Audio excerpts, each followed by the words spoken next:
Most e-commerce brands have no idea on how their subscription business will actually scale.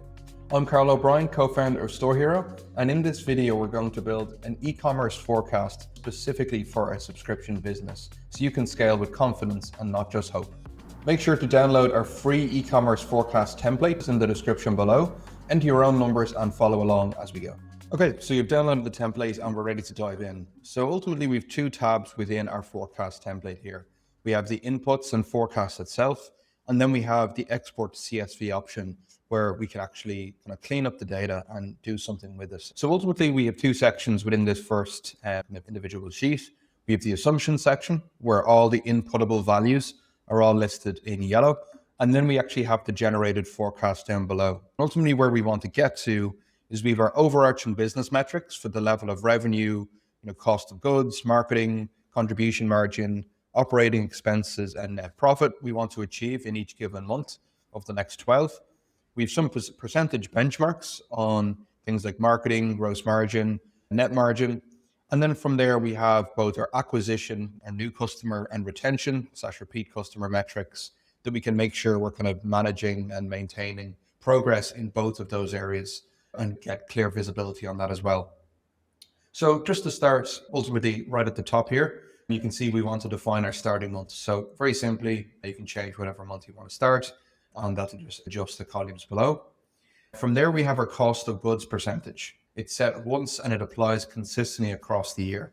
And really with cost of goods, what we want to do is make sure we're appreciating all of the variable costs or order level costs that it takes to get a product shipped out the door in the hands of that customer. So it's not only the product cost, it's product, fulfillment, shipping, transaction fees. And that's already after accounting for things like discounts, refunds, stuff like that as well. So with that in mind, again, we want to make sure we're not falling into the common trap of just treating product cost as that cost of goods. Unfortunately, we have those other elements to take into account as well. So if you use StoreHero, you'll see that number on your dashboard and you can easily grab that and plug it in. If not, we actually have an order profit calculator that can help you calculate your cost of goods percentage on a per order basis by entering in your individual values. So I'll make sure to link it here as well. So next we have our operational expenses. So these are our fixed costs. They're not our order level, they're kind of business level. They're things that we don't necessarily expect to change as we scale and drive more orders. For example, we might have, a salary for yourself. Maybe you'll have somebody working part-time to help you as from an e-commerce executive perspective. Maybe there's a part-time team member. Maybe you have rent costs, you have staff, maybe you have rent costs, you might have subscription costs, but ultimately anything that's not marketing and it's not order level. So ultimately we want to make sure that we're generating enough profit from our orders to cover any of these fixed costs at a business level. So in this example, again, we have 185K that's split evenly across the year. From there, we can jump into our repeat customer assumptions we're making. So ultimately, as I mentioned at the start, we're really trying to break down repeat and new customers, treating them separately, especially in the context of a subscription business. That couldn't be more important. Typically, if we're looking at an e-commerce forecast for a business, we're maybe looking at their overall goals and looking at the seasonal trend and assigning responsibility to each month of the year. So for example, if November is our peak alongside maybe a kind of a summer sale in June, we're going to look at, okay, what those months look like as a percentage of the overall year and assign a kind of an adjusted target to those months. With a subscription business, that's not necessarily the same thing. You're going to have a base of repeat customers that you're growing incrementally on a percentage basis, mixing between your new customers acquired, offset by the level of churn or kind of drop off of any existing subscribers. And then from there on the new customer side, that's going to be very much a function of, okay, how much are we spending and what return are we getting on that spend to continue feeding the pipeline and making sure we have a sustainable kind of track of customers we're acquiring that will then become repeats. So in the context of repeats there, the first metric we want to look at is last month's repeat customer revenue. So in this context, let's say we're starting a forecast in January, we're going to look at December's repeat customer revenue. And similar to like a cash flow statement, we're looking at the closing balance of the previous month. Whatever is left in the bank account on the 31st of December becomes the opening balance for the 1st of January. And we try to treat repeat customers in a similar way. That base of repeat customers is your foundations that will then lead you to see growth in the number of months that follow that. So in this case, let's say we have a base of $50,000 in repeat customer revenue.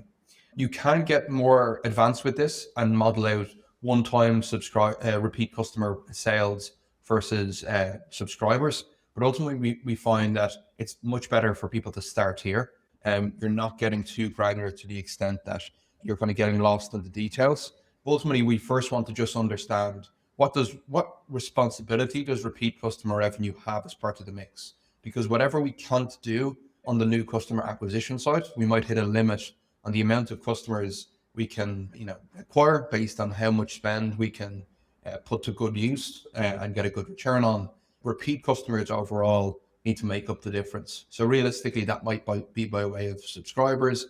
It might be by way of utilizing our email list to drive maybe once-off purchases and maybe re-engagements. So starting on an overarching basis, that's a better way we can think about it. If you want to see a more advanced version where ultimately you're looking at the new customers acquired in the previous number of months and based on the lifetime value and typical number of renewals of those customers, how that kind of trickles down over the course of the next couple of months, we have a version for that as well. So just please let us know. From there, once we have that base, we want to see what's the percentage growth over the course of the following 12 months. So in this model, you can see we're setting 5%. So what I would typically recommend is instead of looking at overarching sales kind of on a seasonal basis, maybe look at net churn or net repeat customer revenue growth on a percentage basis. You could do if you don't see as many seasonal trends, if it's not maybe a health related kind of subscription business, maybe you don't necessarily see different a net change in subscriber growth.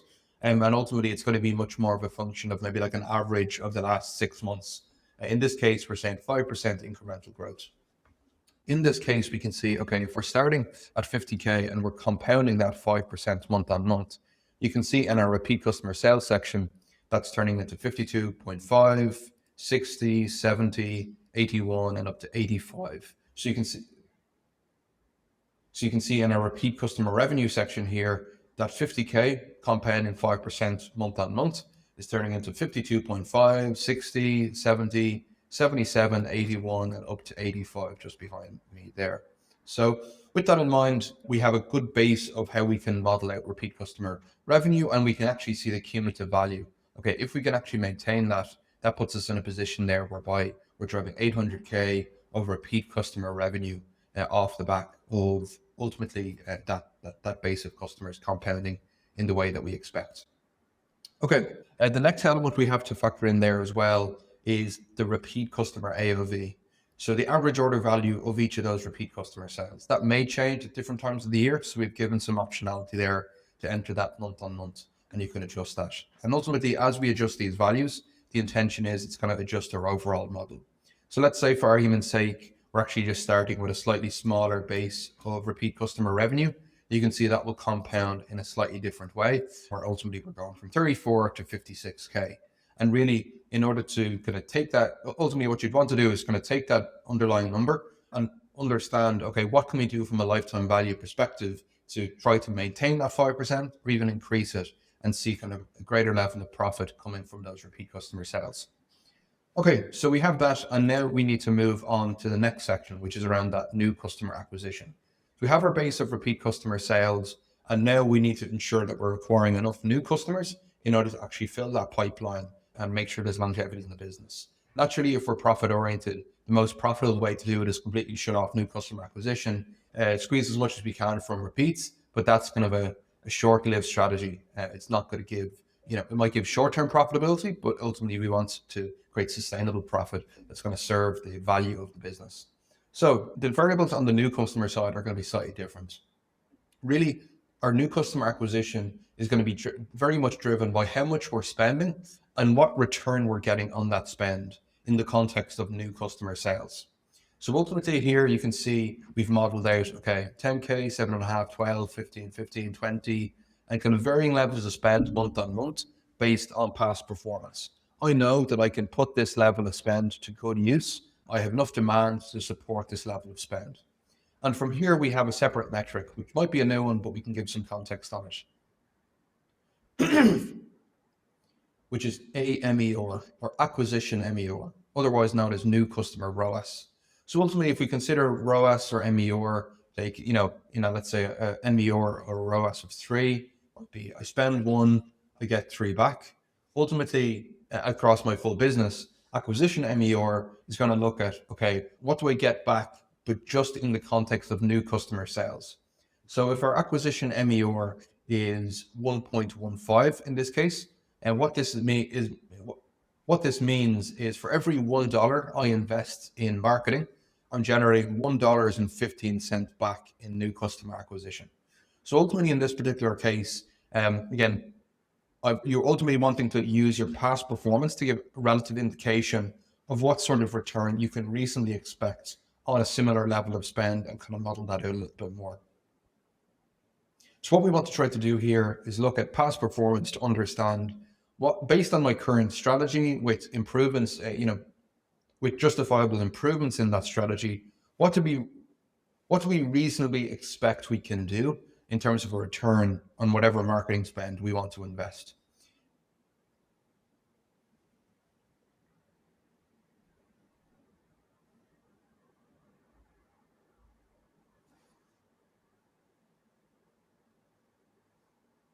So next we have acquisition MER, or new customer ROAS. So this is a new metric for many people. Ultimately, if you think about MER or ROAS overall, it's going to represent, okay, what am I spending in marketing and what multiple am I getting back in revenue to the business? And ultimately here, it's a very similar calculation, but we're just looking at not revenue back to the business, we're looking at new customer revenue back to the business. And ultimately, this is really important in the context of any subscription business, whereby we don't want to see a ROAS inflated or MER inflated by those repeat customer sales. They might fall into the net to whatever extent possible, to whatever extent they might fall into the net, but realistically, they're not indicative of how we're going to acquire new customers moving forward. We don't want to count them as part of this calculation. So in this particular case, we've a 1.15 acquisition MER. So for every $1, we're expecting $1.15 back. And ultimately, depending on your underlying margins as a subscription business, you may need a certain kind of level of a return to be profitable on first order, order 2 or 3, whatever that looks like. But again, I suppose we can look at that separately in a couple of minutes. And then thirdly, we have our new customer AOV. So again, similar to the repeat customer side, what revenue are we driving on a per order basis, which allows us to make some further calculations as well. So all of a sudden here, you can see these elements give us a really comprehensive view of ultimately how we're actually kind of performing here on a month-on-month basis, whenever we set that overarching kind of net sales target here. So now by taking these assumptions, we have a very clear breakdown, not only of our overarching sales goal, not even our overarching net sales goal. So now month on month as part of our forecast, we not only have an overarching set of goals that are a combination between a repeat customer and new customer performance listed. So now in our forecast section, we not only have our kind of overarching goal. So now in our forecast section, we not only have our overarching goals for things like net sales, cost of goods, marketing, contribution margin, operating expenses, but we have our new customer and repeat customer. So by entering these variables, we now have a really comprehensive forecast month on month that helps us kind of break down 3 key elements. Number 1, our overarching performance, and then number. So now within our forecasting section, we have a really comprehensive breakdown of all the underlying targets and metrics we need to hit in order to achieve our overarching goals. So you can see that in terms of our cumulative sales, profit, variable cost goals, but also as well looking at that in the context of new and repeat customer sales. So just to look at our acquisition side for a second before we jump up, we can see now based on the AOV of our orders, how much we're spending, the return we're getting on that spend. We know, okay, what is our cost per acquisition going to be? What number of new customers do we want to acquire? What's the level of net sales from those customers specifically? What's the gross profit we expect from those new customers based on the margins, based on our cost of goods? what's our new customer acquisition cost and our new customer contribution margin. So this is a really beneficial metric for anyone unaware. Contribution margin is going to be your gross profit after marketing spend. So gross profit is definitely a really good indication, but marketing cost is obviously a big variable we need to take into account. It's not treated as a variable cost, but as we know, it is very variable itself. So with that in mind, if we know our contribution margin on an overarching basis or on a per order, so if we know our contribution margin, either on an overarching basis for our business or alternatively on an order level, we know exactly how much profit is left over. We know exactly how much profit is left over after accounting for all of those costs and after our marketing spend. So we can grow with a much greater level of confidence. So you can see here in this particular case, if we're generating about $21 of gross profit per new customer order, and it's going to cost us based on our expected return, $30 in order to acquire that customer, gross profit minus acquisition cost, 21 minus 30 leaves us minus 957. So we're technically losing money on that first order. Now, ultimately, the benefit a subscription business have, as you will well know, is that ultimately we don't always have to be profitable on that first order. Take a more dramatic example like a furniture business. I don't know if I'm a furniture business when I'm going to see that customer again. I need to be a very good salesperson in order to sell them a sofa again next month. And where realistically, if someone is on renewal, you have a high degree of certainty and you're willing to make that bet and take that risk that ultimately I'm willing to acquire more customers in order to acquire that greater number of customers. I need to expect that I might actually have to spend more to acquire each of them. I might not make money on that first order, but I'm willing to make that sacrifice, not out of the goodness of my heart. It's because I know that customer, based on my business model, will drive more profit for me later than I'm having to give up now. So it's a worthwhile trade-off and a beneficial trade-off for the business.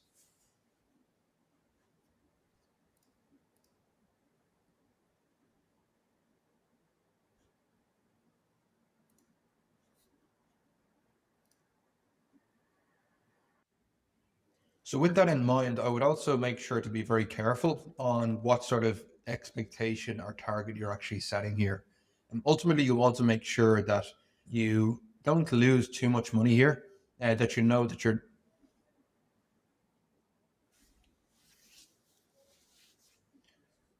So the logical question will be, okay, what should this number actually be for me? And what can I afford for it to be? Ultimately, different businesses with different lifetime values will see a greater benefit. So the next logical question is, okay, what should that number actually be for me and what can I afford it? So the next logical question here is, what should this number be for me? Not only to make sure I'm not losing too much money, that I'm not able to achieve the level of profit that I want to achieve at a business level, which we'll go through now, but also that we actually are profitable on a per customer basis. If we have a ton of repeat customers, we're losing money on new, and even despite the fact we're hitting our net profit goals, we're never making a profit from those new customers we're acquiring. That's going to be a recipe. That's going to be a recipe. That's going to be a recipe for disaster moving forward. So ultimately, I would always recommend taking a look at the lifetime value chart, whether it's StoreHero or otherwise, through the lens of profit to understand, well, what sort of profit do you generate at first order, after 3 months, after 6 months, after 9, and after 12. And ultimately, what you might find is that businesses and I suppose brands who are growing more aggressively and they have the cash flow to finance that aggressive growth will be willing to lose money for longer. And with that in mind, they might actually look to say, well, we want to spend 20K to acquire customers. And that's we're losing money on each of those, that new customer acquisition. But ultimately, if I say here, okay, well, I'm actually, as I spend more, I'm going to